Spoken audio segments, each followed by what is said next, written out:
go? All right.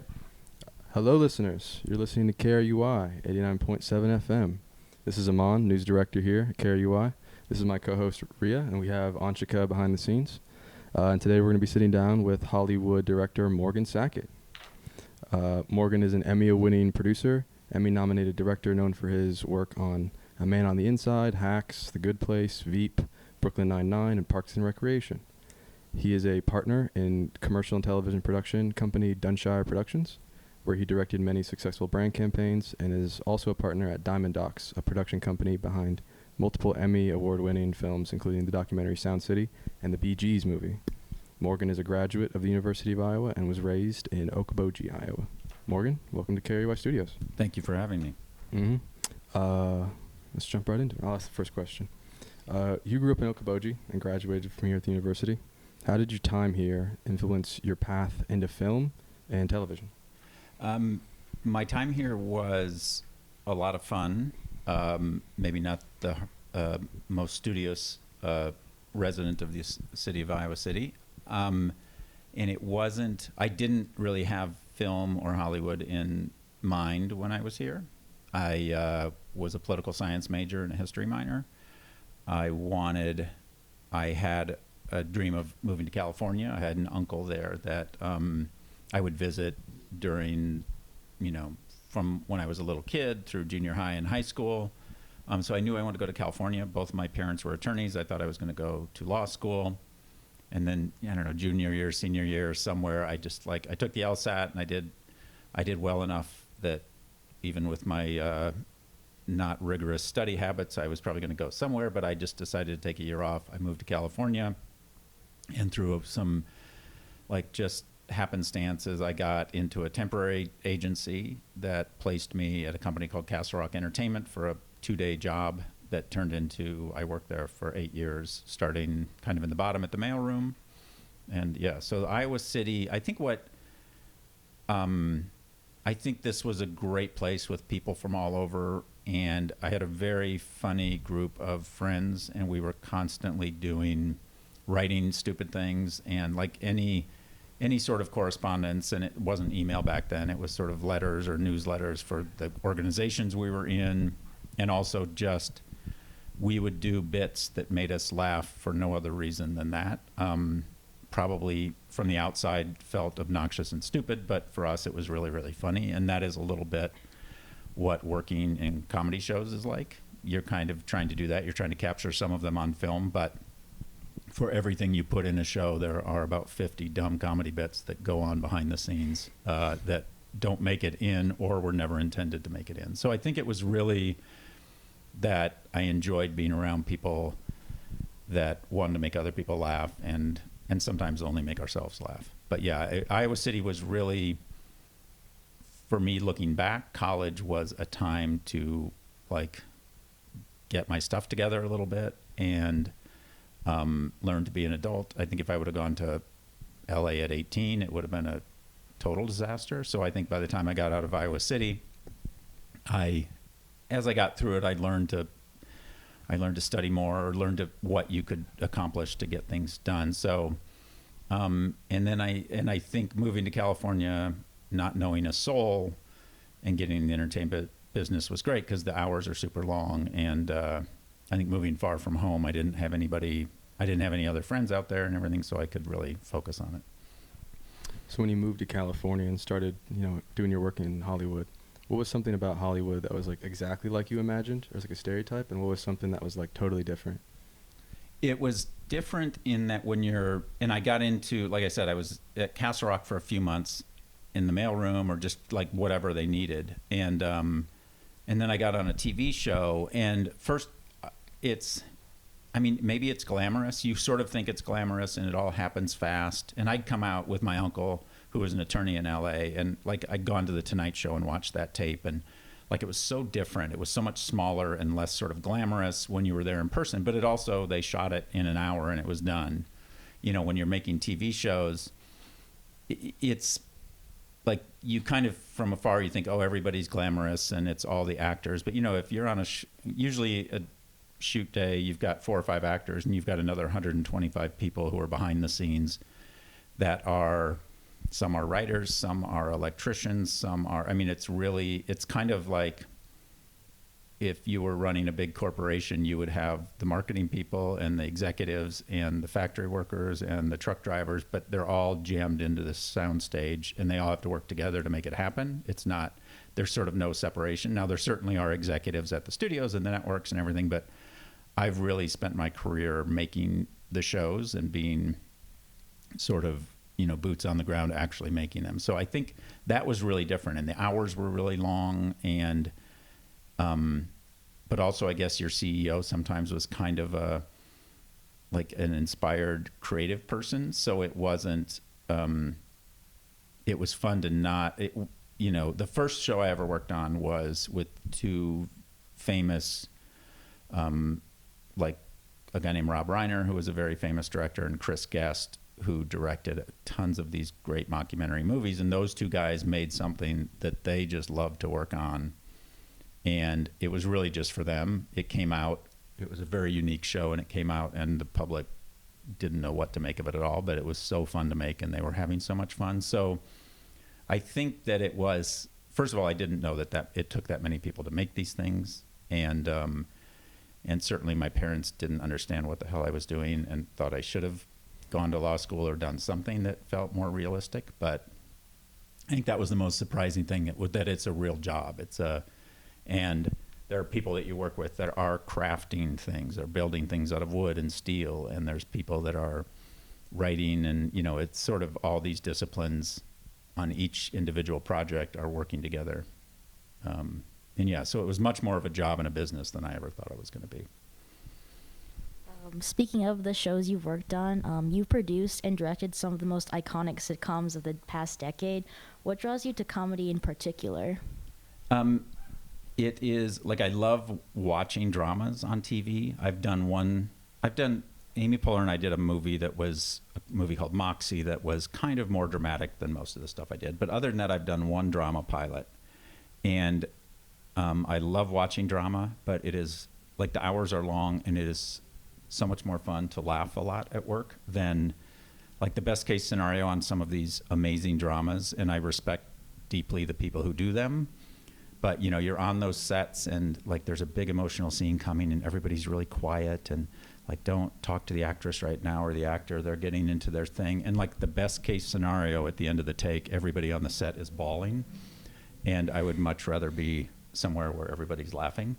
And I think, like, the sets are fun, but just the process of creating these things is fun. We're doing 3 shows right now. One is kind of mature at 5 seasons. One is the second season's about to air on Netflix, and one is a brand new show that we will start shooting in January. And it is really fun to, like, work on creating the characters and then find the actors to fill those characters, which often changes what the character is, and just, like, what are funny situations that you can put them in, often from your own life or from one of the writers' own lives. And then, you know, it's a very collaborative process. There's occasionally you'll, like, listen to somebody in Hollywood or any business and, you know, they'll be, like, thanking my crew and my cast. And to me, there are some singular talents that do this. You know, Paul Thomas Anderson or somebody like that. But most of these things are very much a team project. And that's what I love, is finding that team and letting everybody do their thing. But it's, like, you know, you're with some of the funniest people in the world. There are tons of laughs. Even if the show doesn't turn out well, you have a good time making it. And if you're going to do something for 14 hours a day, it's fun to laugh about it. Laugh during that time. Just to build off that, Parks and Rec, I think, was like one of the first comedies I watched as a kid. I really got into it. Rewatched it. That makes me feel really young. Thank you. But, like, the chemistry on that show, it was really outstanding. How much of that comedy and the famous quotes and the bits and the scenes was, like, pre-written, scripted, planned, and how much of that was, like, improv, like, on the moment, like, in the set? That show, you know, Amy Poehler is who I've been lucky enough to work with a ton, and the new show we're doing right now, she's in and is creating and is going to star in. She is an unbelievable improv comedian. She started a thing called UCB, Upright Citizens Brigade, that a generation of comedy talent has come out of. She and 3 of her friends started that in New York in the probably 90s. Aziz Ansari, super funny, improv-y. Nick Offerman was a more classically trained actor. You know, what we would do on that show, we would write the scripts. We would always try to get it as scripted on camera. It was also very helpful that show was shot mockumentary style, where the cameras were whipping around. So if somebody said something funny, normal coverage, if you and I were sitting here, there'd be cameras on you. And if I told a really funny joke, the cameras aren't on me. But those cameras, both, you didn't have to have them on it, but they were whipping around. So we would write the scripts. We would always do a take or 2 as scripted. And then, but Aziz, and then everybody really, those characters, Nick Offerman's original character was one thing. And then we got to know Nick, and suddenly Ron Swanson was a woodworker, and Ron Swanson, you know, so I think the best things is to, like, if you write your character and it's like, we got to find somebody that fits that perfectly, or if they don't fit that perfectly, we're going to make them sound just like this. That's, to me, not a good recipe for success. We let everybody shine. Chris Pratt was on that show and was supposed to be, he was a guest star in the first 6 episodes, and Anne was dating this loser with broken legs, and he was going to be gone after 6 episodes. And our casting director, Allison Jones, who's the greatest comedy casting director in the world, and Chris he'd done a show on something called the WB network called Everwood, which was kind of like a soap opera-y he was like the handsome young kid. He'd never done comedy. Allison's like, believe me, this guy is funny. Aziz and Aubrey Plaza, Allison called us and said, you guys, you just need to meet with these people and hire them. And at the time, we didn't have a show written. The network wanted a show. They wanted a spinoff of The Office. And Mike and Greg Daniels didn't want to do that.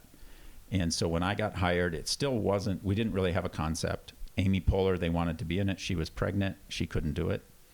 The show was supposed to come on. NBC had the Super Bowl that year. They were going to have an Office episode right after the Super Bowl, and this show was going to premiere right after that. But we felt like Amy is so important that we will cast Amy. We will miss that Super Bowl window because she was having a baby at a certain point. And we'll, instead of making 13 episodes, we'll only make 6 episodes, which was, people thought we were kind of like, that was a crazy choice to make. But I also think it sort of worked. I think if that pilot would have come on after the Super Bowl with like 30 million viewers, about 29 million of them wouldn't have known what to make of it. So back to your original question about how much is improv. So we know what all the people can do. And what we do is we'd have our script, and then we also had what's called a candy bag. We had these silly terms, a candy bag for every scene that was alt jokes. Because when you're writing in a writer's room, you'll put a joke in, and then you maybe beat the joke, or you'll try another joke. And instead of just leaving those all in the writer's room, we'd always have this big packet of alt jokes. Because sometimes a joke doesn't work on set, and then everyone's scrambling to try to come up with a new one. It's much easier to look back at like your next 9 jokes that you had in that spot. And so we would do that. We'd always do different. We'd try to get different things. That show was all about options. And there was definitely improv. We would always do, if we had time, unless we were really out of time, we'd do a fun run, we called it. And that was just like, you know what the point of the show, this scene is, and just do your thing. And we had so many, and even the ones that weren't improv comedians like Nick and Chris Pratt, like were great at improving in character. Like Chris Pratt and Nick's had far fewer improvs than Amy and Aziz and Aubrey, who were like trained UCB comedians. But I would say their like hit ratio of keeping those in the show was much higher. A lot of the fun runs were totally useless because they just were too long. And we were on network TV, which is 21 minutes and 30 seconds. So you can't have a 4-minute scene that should be 1 minute. But some of the greatest lines definitely came out of improv. And Pratt did some. We got ourselves to the Grand Canyon. And the show was also not a hit at all. We really were about to be canceled every year. And I think people now think it was a big hit, and it wasn't. Our ratings were terrible. Every year we thought we were going to get canceled. We would have gotten canceled after season 2, except Amy was pregnant with her second child, and they let us stay in production and shoot a couple episodes, 6 episodes of season 3 before we stopped season 2, because she was going to be giving birth when we should have started shoot. And they said, we want to cancel the show. They're like, well, they're already shooting season 3, so they let us continue. But we ended up at the Grand Canyon with Chris and Aubrey, and we had to get Volkswagen to pay for it somehow. And we got there at dawn, and this was like them checking something off their bucket list. And they get there and they're looking out over the Grand Canyon. They're saying, this is so amazing. And this is amazing. And Pratt looks at her and he's like, where are all the presidents? Like, as he thought he was at Mount Rushmore. He was so stupid that he didn't understand that. And Aubrey's look of disdain and disgust with him was actual, like, because she didn't see that coming. And, and all of the cast had these things that they, some of them may have thought of ahead of time, and they would hold on to them. They wouldn't sort of workshop them. They would try to, and they would also try to break. Everyone tried to break Offerman, because Offerman was, he was like Mount Rushmore. It was very hard to break Offerman, but they also were having so much fun playing with each other and things. So it was a fair amount of improv, but they trusted the words as well. Like, I would say 90% of the show was written, but some of the highlights are definitely improv.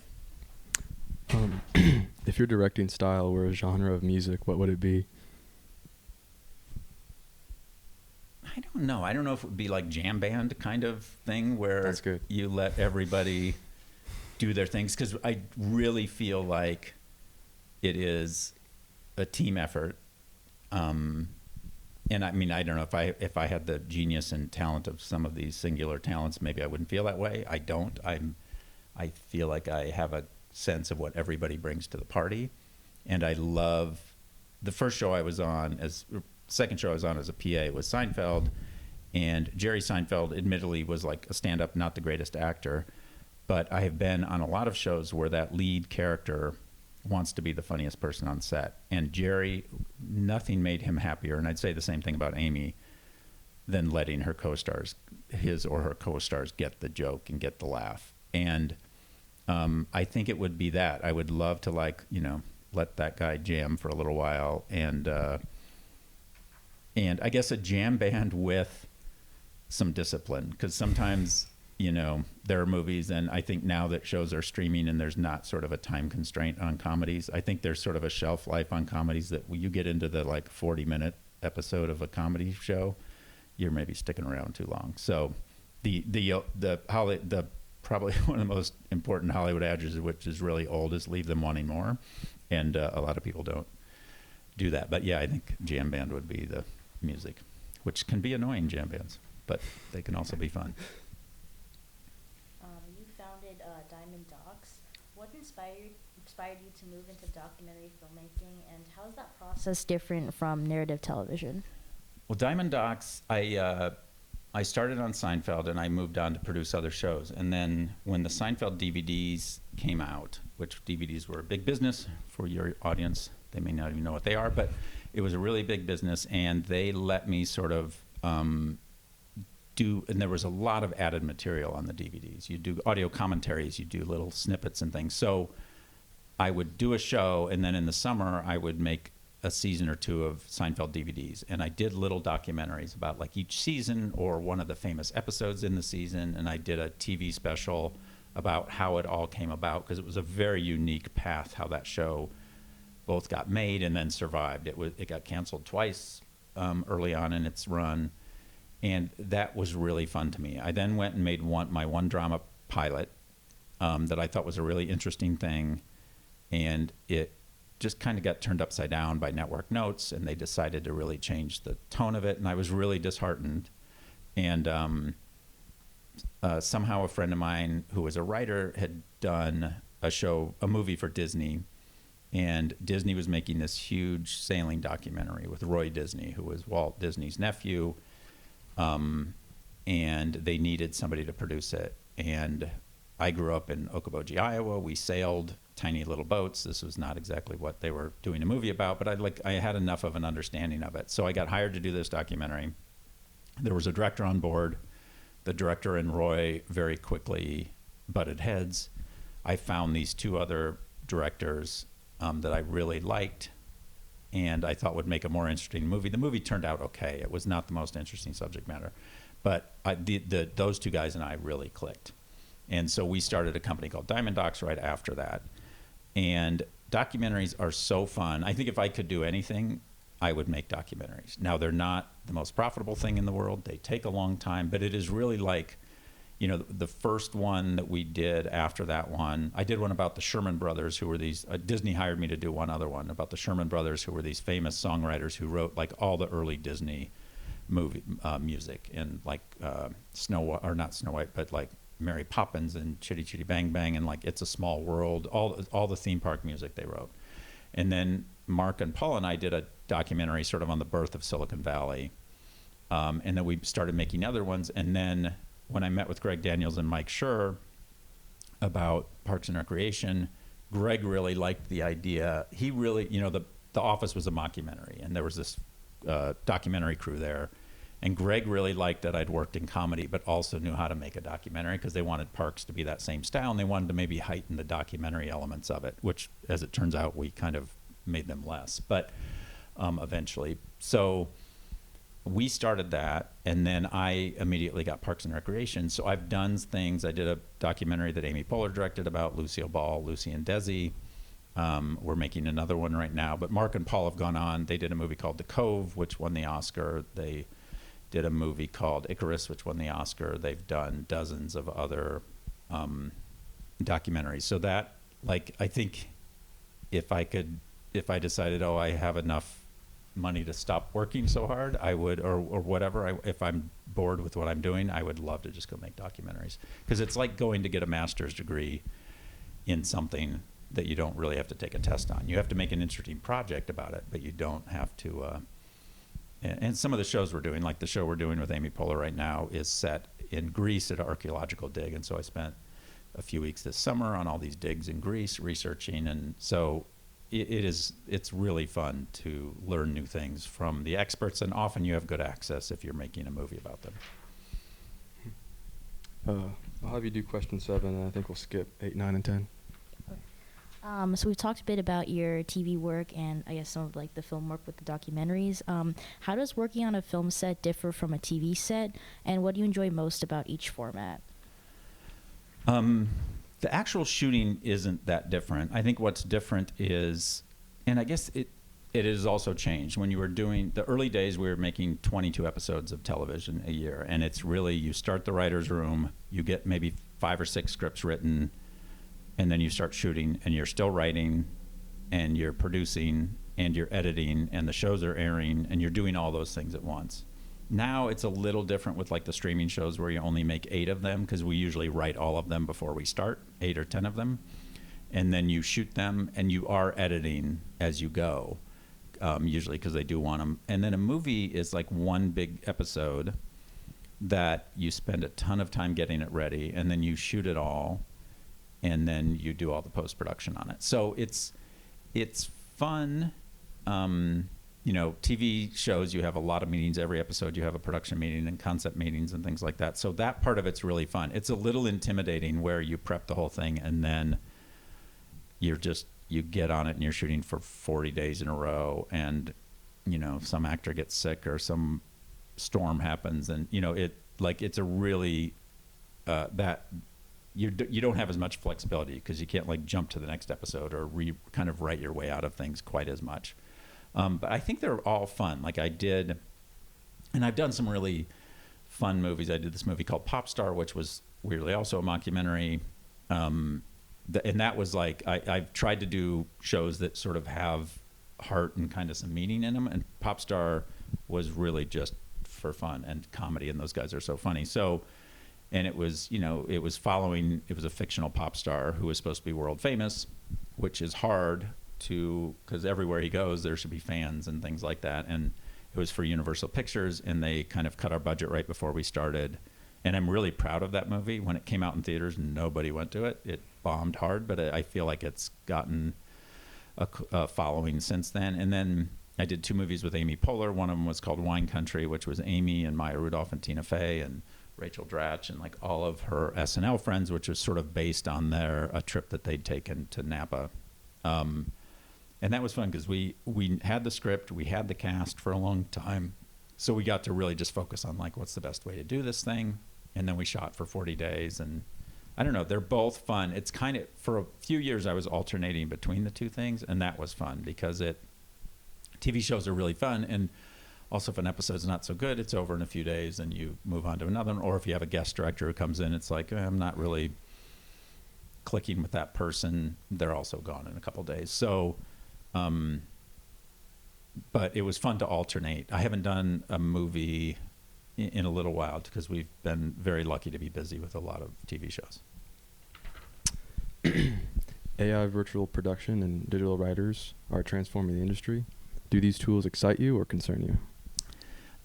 I don't know that they do either. I don't think, people are definitely playing around with it, and it is going to change things. Like our commercial production company, most of the commercials we do are like celebrity driven. We have a celebrity at the heart of them. I think we're going to be able to still make those. But I think if like these pharmaceutical ads where it's just people walking by a lake or playing tennis, people who are just sort of generic people, I do think in 2 or 3 years, none of those will be shot live. Those will all be AI. And I feel bad because that's going to take a lot of people out of work. I do think AI may be the most sort of game changing thing, but I guess I've also been around long enough where it was sort of, when I started, it was kind of a 4-network like ecosystem and the movie studios, and home video didn't really exist and DVDs didn't exist. Home video comes out and it was going to kill movie theaters. It probably harmed them some, but they're still movie theaters. Streaming came out, which is DVRs came out and no one watched commercials. And so all these networks that made money on their commercials were hurting. Streaming came out, which is a totally different thing. And the businesses keep changing. Luckily, up to this point, they still need people to make the stuff. And so that I kind of, if I had to say what I really do, like if producer wasn't a word you could use, I'd say I'm like kind of a factory manager, where I have to get, I'm getting the designers how to make the product and the people to actually fabricate it. Our product just is our entertainment shows. So I think it's going to change things. I guess I'm not scared of it because like every new technology also brings a lot of great things. I think it will hurt creativity. I mean, I know, but it's, I don't know. I think there's still something, this may, it's going to get better and better. We did this documentary, like I said, at the beginning of Silicon Valley, and we interviewed a guy named Gordon Moore who had created something called Moore's Law, which sort of drove the technology business for years and years. I don't know if you guys have heard of that. And he was so thoughtful, and essentially the idea was the computing power of these chips would double every 18 months, and the business stayed on that path. He said that in maybe the early 70s, and it really stayed true for a long time. AI, they've said that would the same thing happen. I don't think it's quite kept up to that timeline, but it certainly will get better and better. There's also been sort of a resurgence of live events and entertainment, and we've done some sort of weird, more with our commercial company, like weird, almost like experimental theater things for promotion. And, I think it's going to open some things like that up. I don't know. I think you've just got to stay curious and stay up on it. I think there are definitely people like, I'm never using it. And that was when I started, people shot stuff on film and video cameras were like heresy, and, whatever that has changed, and it didn't kill everything. It's still, it's a little scary, I guess. Maybe I'm a little scared. I'm scared. I have kids. One of them is a film major in college. And I think a film business, if she continues to pursue it, will be very different than the one I did. But that doesn't mean there won't be something for her. All right. Your IMDb has you listed as working on a Field of Dreams TV adaptation. Is that project still moving forward, or will any part of it be filmed here in Iowa? That is a passion project for us. We, Mike Schur and I have a deal at Universal Television we have for a long time. That is a Universal film. They came to us mostly to Mike in like 2018, 19, asked, constantly they're bringing IP to us that they have. And they're like, would you guys be interested in doing something with this or that? he is a baseball fan. He's also very thoughtful in it and wanted to explore, like, that show is that movie's all about nostalgia and like there's good things about nostalgia and there's bad things about nostalgia. Sometimes it's like keep the status quo, and that isn't always great. So we got into it. The pandemic happened, and we said we would do it. We need to take it out to the town. We have a big vision for it. It's going to be kind of expensive. The pandemic happens. Everything stops for a little bit. We are making some other shows. By the time we get back to it and we start writing it, Peacock is a thing, which is a new streamer that Universal has, and they say, we want to make it. And we're like, great, but it's expensive. They're like, great, we'll make it. We started casting. We wrote it, and it is, if you're familiar with the movie, at the end of the movie, like, if you build it, they will come. All these people are driving down the driveway to this field, and they're going to save the farm and all this kind of thing. And we certainly tell the story of the movie. We wrote, and I think they're beautiful scripts. We wrote about what happens once those people get there, what goes on. And there was also sort of another element that was in the future, and the girl in the movie, who was played by Gabby Hoffman, our girl was a little bit older, but we see her as an adult and her relationship with her father. And so anyway, we wrote 7 episodes. We cast it. We had some great people. A lot of them were people that we had worked with. Kristen Bell was going to be in it, Nick Offerman, Andre Brower, the late, great Andre Brower. Was kind of going to play the James Earl Jones part. We had a handful of, Will Harper was going to play a part who was in The Good Place. And we wrote it. We rented a field, rented a farm in Ankeny, Iowa. We built we scouted, Mike and I scouted. We came to the Field of Dreams game that they had, the first one in Dyersville, where the Yankees played the White Sox. We got all this stuff set up with Major League Baseball. We wrote the scripts. We were casting. We were going to shoot part of it in California, and we were going to shoot like 30 days in Iowa. We built this field, painted a farmhouse. It was beautiful, planted corn. And I was actually in the car on the way to the airport to fly to Des Moines to meet people in Scout, and Peacock pulled the plug on it. There were new people at Peacock. It was expensive. The state of Iowa had been very generous with us with some like grants and things like that, because they saw the value. They saw that this movie that had been made there 30 years ago was still bringing in tourism. And I think that was very smart of them. And we had a California tax incentive. We'd done sort of everything to make it as cost effective as we can, but it still was a big project. And it was heartbreaking. It kind of knocked us. We've always been super prolific, and it really knocked us down for a few months. The field is still there. Nick Offerman was in Des Moines. He has a book tour going on, and he was in Des Moines a few weeks ago. He stopped by the field. The family who owns the field, we rented this chunk of land for a year. We built the field because we needed to shoot it during all seasons. They have kept it alive. We had this company called Musco, which is a Iowa-based company that builds most of the sports fields in the world. They built it for us. It's got drainage. I mean, it's not major league level, but it's a really nice field surrounded by corn in this picturesque farmhouse. The family has kept it, and they do charity baseball games to raise money for high school teams. They did Fairway, which is an Iowa or a Midwestern grocery store chain.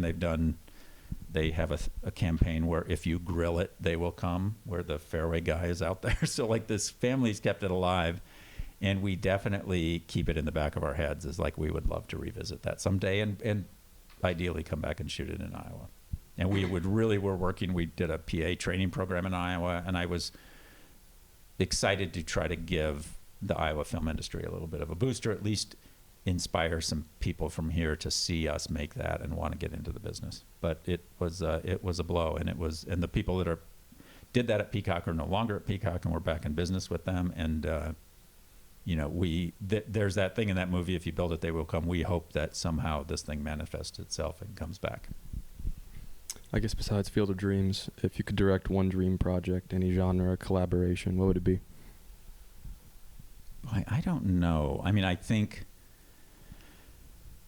something like that where it's sort of an all-star team of all the people I've been lucky enough to work with. I don't know what the story would be, but and even the show we're about to start shooting, we probably 50% of the crew are people that we worked with on Parks and Recreation, and those are such joyful. They're, like I said, they're all hard work, but those are joyful things to make. So I don't know what it would be, but I would really.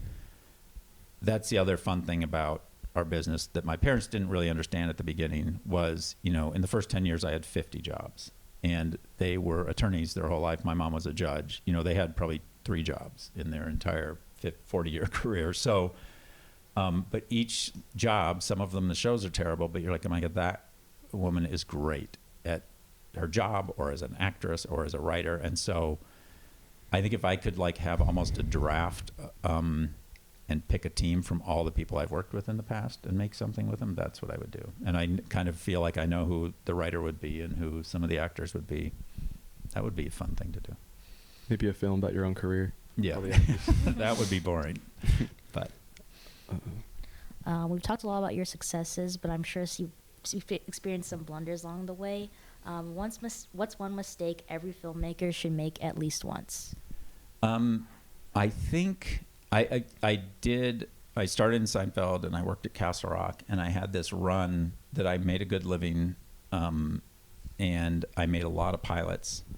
We did one called The Choppy Show that was so funny, and it was the Groundlings, which is a comedy group in Los Angeles. It was a guy who had a very famous Groundlings character, and we turned it into a comedy that bombed so hard. And, you know, so I think taking a chance, like my hit ratio recently has been unbelievable, and I feel so fortunate for that. But most shows don't make it. And it's not that the people making them are bad. You make it with the same group that you just made a great show. I think the luck that you have, like the right cast coming through the door, it airing on the right platform or network that actually people see it right away and they let you.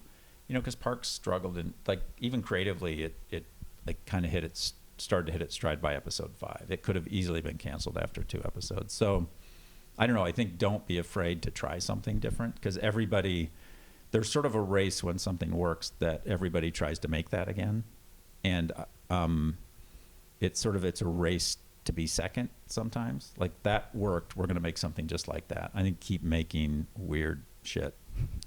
Mm-hmm.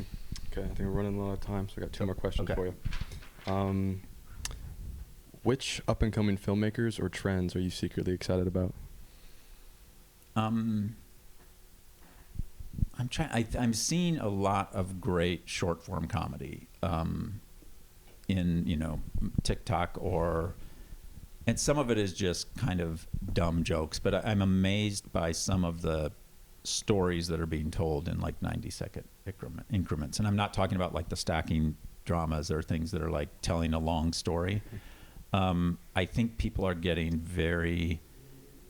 and it's a little bit what you deal with when you do a commercial. Commercials, when we started, are very hard when you have to tell a story in 30 seconds. And often you're not telling a deep story, but it does help if something tracks. And that's what's really fun to me, is when you see somebody really tell a story in 60 seconds or 90 seconds you can't do it all with words. You can't jam enough words into 90 seconds to do it. You're telling it with feeling or camera or reactions.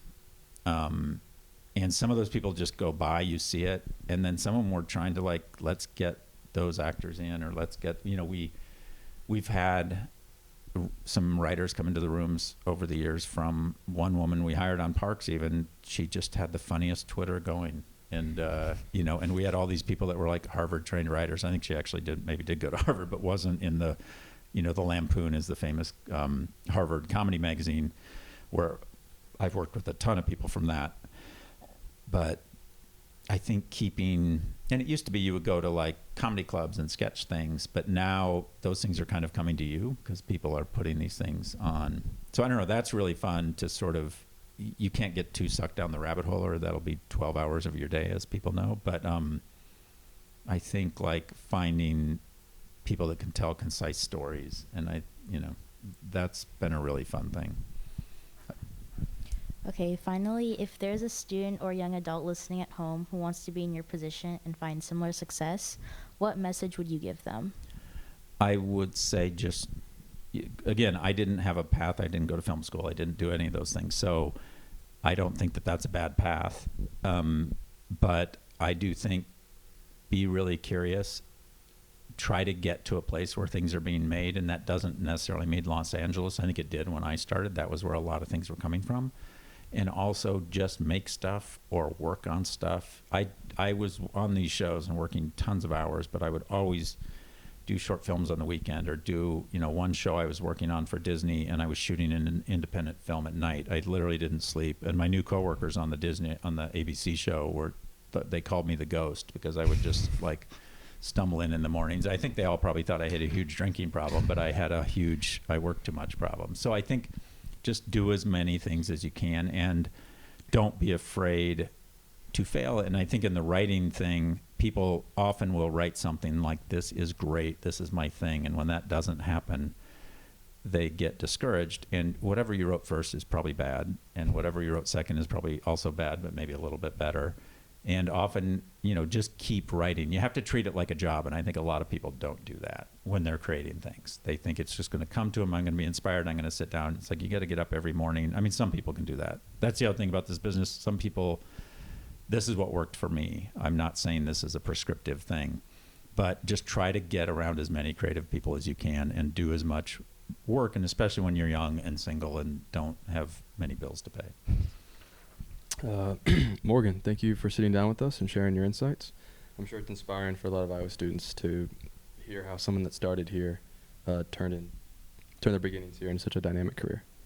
Well, thank you for having me, and again, take this advice with a grain of salt, because it worked for me, but I hope if anyone's interested, they find luck as well. Thank you for listening.